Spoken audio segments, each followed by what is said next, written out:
اهلا. شو فيك تسكر في وجهي؟ كم مرة اتصلت فيك انا كم مرة ناهنك عن توقفين مكان المعاقين وسارة بوقف سيارتك هناك، مو تفهمين؟ بوكس.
يا ربي سيارتي وين وقفت؟ لا يكون حد سرقها.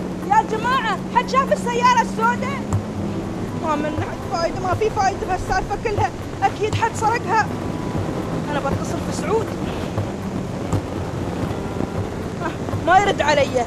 أنا نفسي يوم واحد بس هالإنسان أتصل فيه يرد علي. متى بيرد علي؟ يوم بيسرقون السيارة وبيشردونها برا على البلاد. ما منه فايدة سعود. الشرطة، ما في غير الشرطة.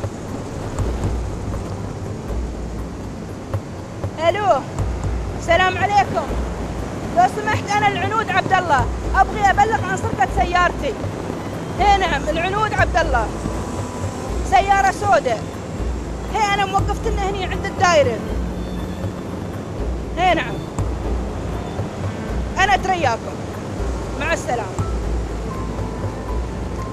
لا حول ولا قوة الا بالله.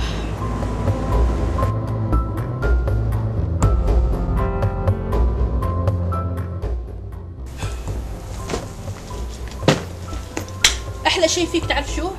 انك في المواقف الصعبة تتخلى عني. يعني انت لو ميودينك الشرطة ولا متضاربة واحد وانا ما وقفت وياك عندك حق، لكن انت غلطانة في حق نفسك. شو قصدك يا سعود؟ شو تشوفني خبلة امشي في الشوارع واقطع شعرية؟ لا، بس انت خذتي حق من حقوق واحد محتاج، يعني في هاي الحالة انت غلطانة في حق نفسك. ليش ثرني انا كم كملت داخل؟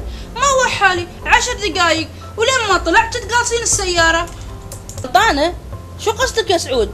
في الشو غلطانة؟ جد تحسبني خبلة امشي في الشوارع واقطع شعرية؟ انت خذتي حق من حقوق انسان محتاج، يعني طبيعي تكونين غلطانة في حق نفسك. ثرني انا وين صرت؟ ما كملت 10 دقايق لين ما دخلت وطلعت جد قاصين السيارة. لو نحن عندنا صبر شوية حصلنا هم طالعين وهم داخلين، ولو انت وقفتي مكانك دقيقتين كان حصلتي اي موقف، لكن انت موقفك صعب.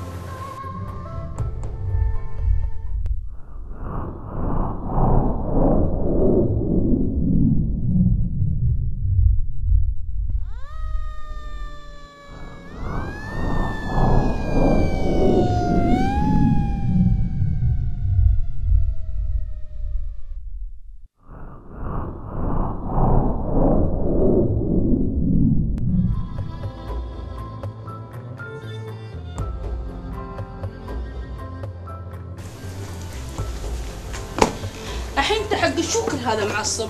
انا ثرني شو سويت؟ هاي دايره حكوميه، امي يوقفون وامي يطلعون، كيف ثرني مبركن مكان حدنا؟ اللي ما لقيتي غير موقف الحريق توقفين فيه؟ يعني لو متعب عمرك 200 متر وخفيتي وزنك كان حصلتي 100 موقف، مو موقف واحد. عرفتي ولا ما عرفتي؟ ولا متعايه يعني وين توقفين القرم بعد عندك هذا تخشين اي مكان؟ اقول لك انا ما تاخرت داخل، انا ما كملت غير 10 دقائق، لين ما دخلت وطلعت هم تتقاصين السياره. مستحيل نتطور ونحن لحد الان ما نعرف قيمه الوقت.